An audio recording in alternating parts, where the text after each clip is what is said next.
কারণ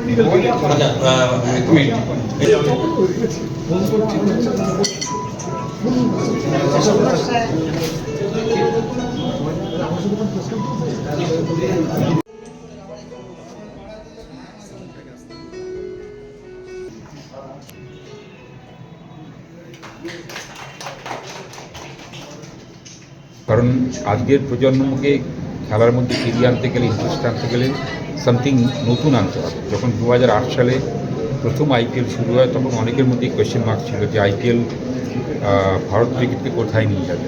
অনেক ফর্মার ক্রিকেটারদের নিয়ে কোয়েশ্চেন করেছিল। ডেফিনেটলি জাস্টিফাইড, কারণ যখন নতুন টুর্নামেন্ট শুরু হয় তার একটা প্লাস থাকে, মাইনাস থাকে।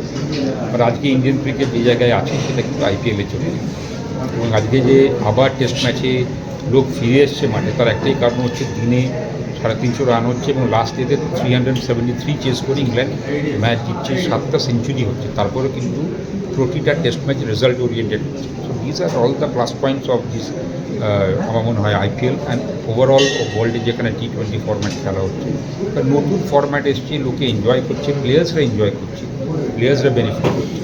আমার মনে হয় Bengal pro T20 league just in the second year, 3-4 বছর গেলে এখান থেকে অনেক প্লেয়ার আসবে।